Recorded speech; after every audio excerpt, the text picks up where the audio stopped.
Swamp Thing Green Hell Book 1. This was an interesting read. I did not know this was coming out. This is part of DC's Black Label, which basically they're like not really stories that connect to the normal DC universe in the comics going on currently or anything like that, or other DC things like that. And so, like, they're good stories, but they're also a bit darker, more mature, and themed usually. And so, this one's, look at the cover of this. First of all, I just want to shout off this cover. I will be reviewing each book. Book 2 does not release until February 14th, but yeah, this book is. Now, says this is a second printing of it, but yeah, I don't know. This was a gorgeous book. I read this. And yeah, the artwork throughout this book remains amazing. Because look at this. I mean, this is very gory and very detailed. Like, children, shield your eyes. Holy shit.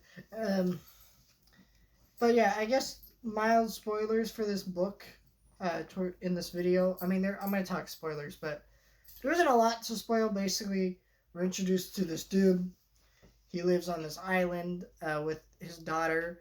And there's some kind of thug or like basically people that are taking advantage of the people of this town and like taking their food and their resources basically and making it hard for them to survive, and it's just not great, but when things start getting really bad with them and they start getting ready to cause more problems for the people of this town, they kind of take things into their own actions and they go to them to take them out, and that doesn't work out because they killed some of their men, but their men come to kill them instead. And then we get some kind of like swamp thing like monster that's up there murdering people, and it's pretty intense. It's actually very gory imagery, very well drawn details too. But yeah, and this book is mature. It's very mature with its graphic art and language throughout it. Not to say like I don't know. I don't know. Comics should be mature, but basically, at the end of the book we meet an old man living in this lighthouse, who we just assume is just some random old dude, but I guess I should have guessed. It's fucking Constantine as an old man, and he summons what looks like some kind of swamp thing or something. I'm not really sure what the deal is because that's where the book ends. I mean, because like, look at that gorgeous art. Yeah, this was a pretty interesting read. I'm excited to see where the story goes.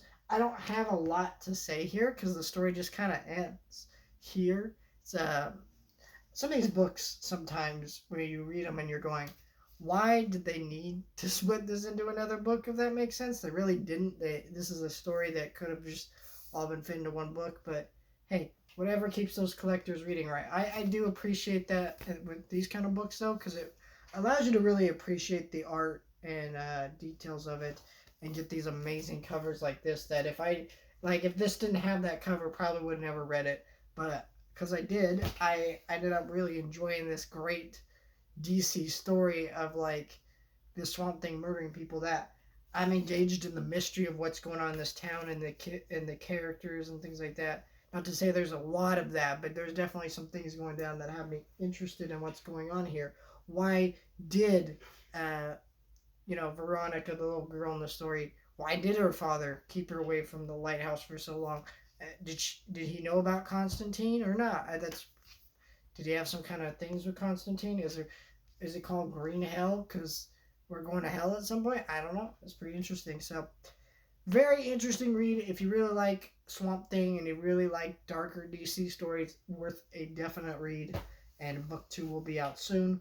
It's in comic book shops now, though I think this came out like 2 or so weeks ago, so I'm late to the party with it, but that's fine by me because I want to check it out. I thought it was great, though.